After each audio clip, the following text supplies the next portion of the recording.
And if they share that with you, then you're able to actually treat them in those ways. What most often happens is that we have a sort of dominant love language, and what we assume is that everyone else is exactly the same. And so what we do is we treat everyone else with that same love language, whether they want it or not, whether that's what speaks to them or not. Let me give you a quick example. My daughter, Isabella, who's a teenager now, from the time she was little, she was always bringing us stuff, always bringing us a gift. Go to the park, it's like, here's a twig, Dad. Go to the beach, it's like, here's 85 shells that I found, Dad. She's always giving us stuff. It's like, I had so many bracelets that had like one bead, you couldn't even tie them, they didn't fit, or, it's like little pieces of paper that she wrote, drew a little picture on it, tore it off, and gave it to me. Then she'd always come the next day like, where's the gift I gave you yesterday? I'm like, I took it to my office, honey. It's like, they just stuff. She was always giving us stuff. Even today, so if she's at the 9:30 worship service, and I don't see the kids Sunday morning, I get here really, really early. So after worship's the first time I see them. Even today, wherever she is at the 9:30 service, she'll run to the donut table and she'll get a donut, not for herself. She'll bring it to me when I'm standing in line greeting people after the 9:30 service. I'm not the smartest person ever, but eventually I figured out that her love language is receiving gifts. And she doesn't want like extravagant gifts, but when she receives a gift, she feels loved, and for her, that lets her know that this person was thinking about it. She would even go, like, in her youngest days when she first started doing, like, play dates and like, sleepovers at friends, she would take, like, her favorite stuffed animal to the sleepover, and she would come home without it.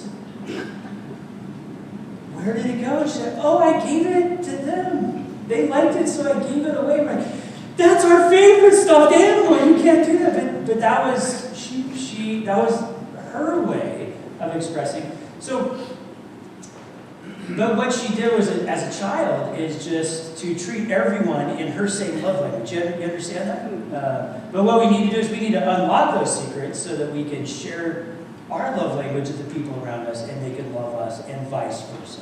So last week, words of affirmation. Who was your love language was words of affirmation? Right? Those of you who are here know that Jennifer Fuentesilla, who's sitting right there, preached a wonderful sermon last week, right? Jen killed it. Thank you. And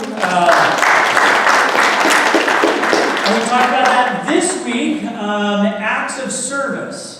Now, if you're in a class and you're following along with the curriculum, you know that the next chapter after words of affirmation is not acts of service, but we actually put this on this day when we were planning last summer because so many of us associate our mothers and grandmothers and other women with acts of service. And so we wanted to talk about those things together on Mother's Day, on the same day.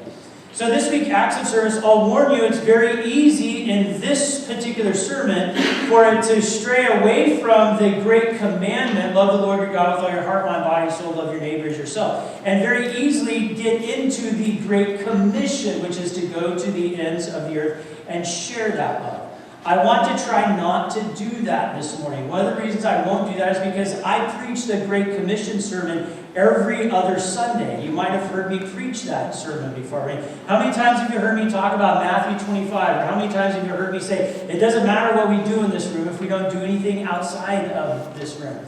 So this morning, rather than just a sermon to encourage everyone to go and to serve everyone you can find, what I want us to focus on is what happens in the spirit of the one who is the servant, and what happens in the spirit of the one who is served. What happens to people when we share and when we receive this kind of love in particular? So Jesus knows that his time is about up. That's what, as Andy read that scripture, he knew that the betrayal had already begun, and so he's got precious days, moments, a few conversations left with his disciples. You would presume someone who has a few conversations left with their best friends that he would only be talking about the most important things. And so as soon as he learns that that betrayal is going to happen, the next most important conversation he has is that he stoops down and he washes their feet. He has this conversation that Andy read in the scripture this morning. So we assume this must be really important stuff.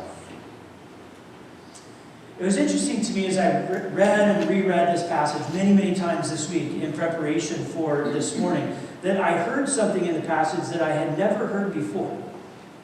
And what I heard in the passage is it said, as Jesus was washing their feet, he then came to Peter. And I think every time I had heard this passage before, I had just assumed that he only washed Peter's feet, because Peter's the only one who says anything. But the text actually says that he was washing their feet. So maybe 3 or 4, he had already washed their feet. Then he comes to Peter and he washes Peter's feet.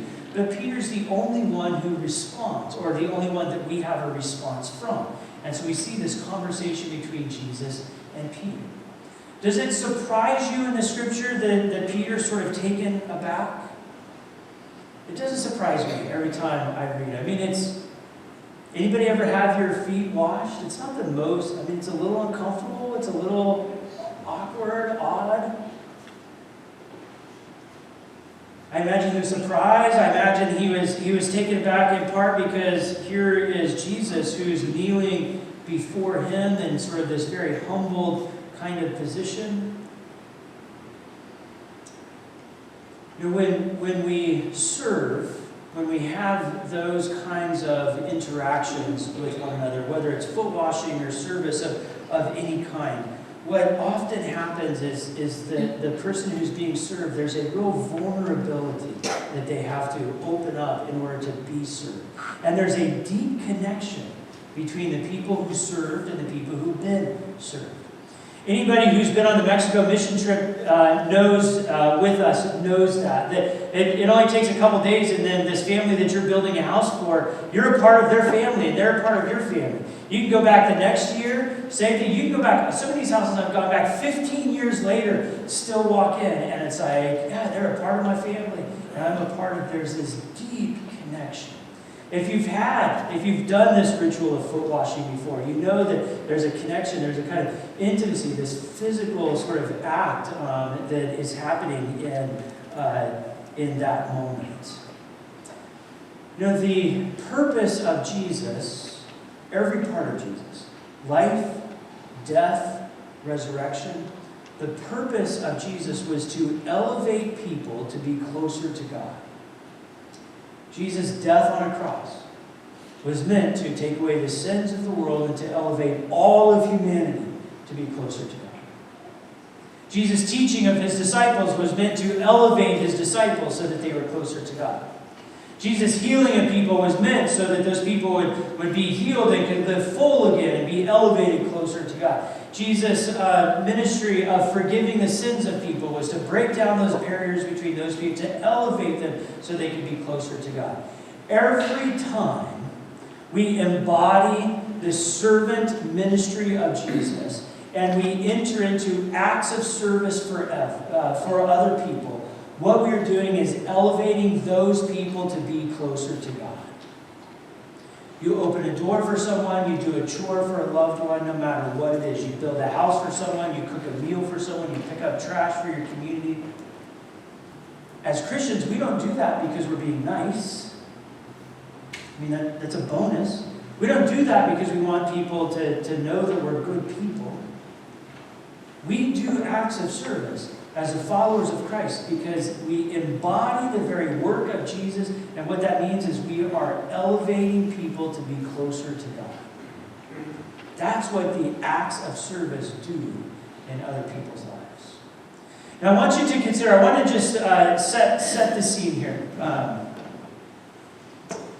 Foot washing.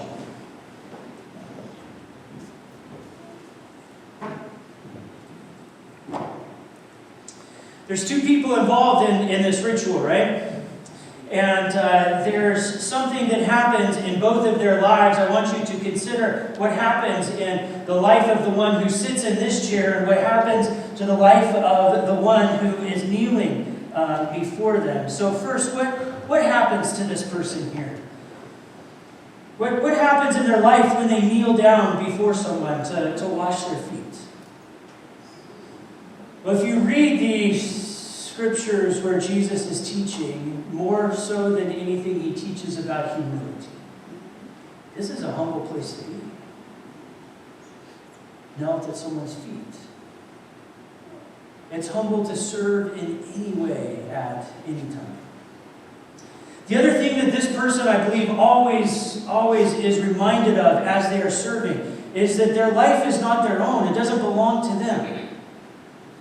Right? Especially on Mother's Day, we remember scriptures like, you knit me together in my mother's womb. I was yours, God, to start with.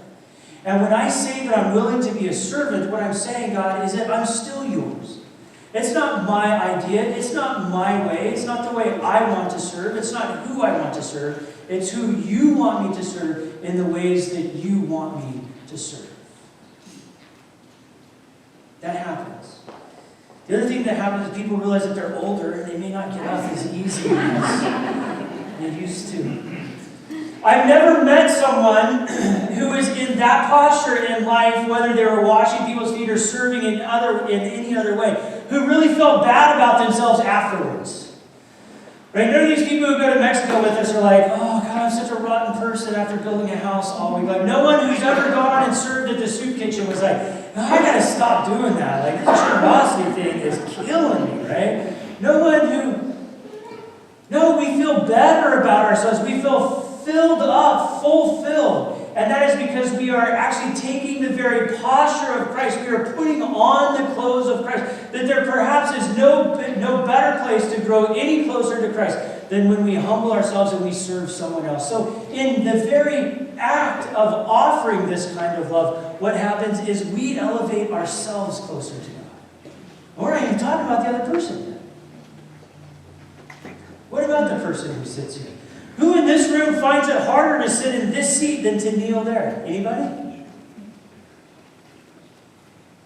Right? Many of us, I suspect, that we would rather be the servant than the served. You know, it's interesting, the world in which we live, and I don't know if it's America or what, but so there's this sort of like fierce independence idea that we have. There's these ideas of the Protestant work ethic and pull yourself up by your bootstraps, the individualism of capitalism, and it seems like all of that sort of plays together. And it trains our minds to think, if I sit in this seat and if I ask someone else for help, then what that says about me is that I am incapable of doing it myself. And we fear being in that place. That's not the stigma that our culture wants us to live into. But that actually is the very way that the gospel describes we ought to understand life. I can't do it myself. Anytime that we refuse to sit in this chair and we say, I've got it covered, I can do it, I can do it myself. You know who we are pushing out of our lives? God. The biggest mistake that we make as Christians is thinking that we can do life without God. That we have it, we've got it under control, we've got this. Every time we say no to sitting in a seat like this and to being served by someone else, anytime we say no,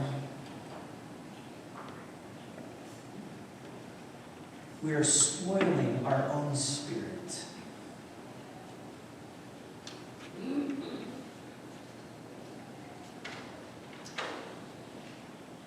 And so when we sit in that seat and we fully acknowledge, I need to be served. God, I need you, God, and I need the people who you sent around me. What happens is we are elevated closer to God. You remember the story of Jonah and the whale? Right? So Jonah is this young man, and in the Old Testament, he's called by God to go to Nineveh. And God says, go to Nineveh and tell the people of Nineveh that they need to shape up or I'm coming for them. Now the people of Nineveh, there's a bad reputation. Those are not good kind of people. And Jonah thinks, there is no way I'm going to Nineveh. Because if I go and I stand in the middle of that street corner, not only are they not going to listen to me, but if they hear my words, they're going to kill me because they're not good people.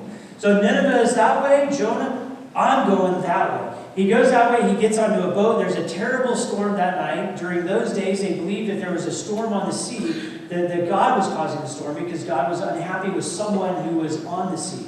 So the other sailors start looking around, Jonah, and they all start looking around, who has done something really terrible because this storm is bad, and God is ticked off. Eventually, Jonah says, that was me. They throw him overboard. He's swallowed by a whale. He lives for 3 days in the belly of that whale. Then the whale spits him back up onto the shore, and who's standing there? God is. God says, Jonah, Nineveh is that way. Right? Or that way, whichever way And he goes. I presume he goes because anything was better than where he spent the last 3 days of life. And he goes into the city, and he stands in the middle, and he speaks one sentence. It says, people of Nineveh, God has sent me here to show you the way of life. And what do the people of Nineveh say? Thank you for coming. We've been waiting for someone like you for so long. Now, one of the morals to that story is that at first Jonah refuses to go because he thinks there's no way he's capable of doing that. He was right. He's not capable of reforming those people's lives. That's what God was going to do. And God simply needed a servant who was willing to take that message. And when he understood, Jonah understood, that it wasn't about him, it wasn't about his capacity, it was about him relenting and allowing God to use him, everything changed. So no matter if we sit in the seat, then someone else has the opportunity to elevate us closer to God. If we humble ourselves and we do the work of elevating someone else, the end result is we get elevated closer to God. Whether it's in the giving of this kind of love or in the receiving of this kind of love, what we discover is perhaps there's no closer place on this side of heaven than when we give and receive service of Christ to others. Might we try that on this week? Let us pray together.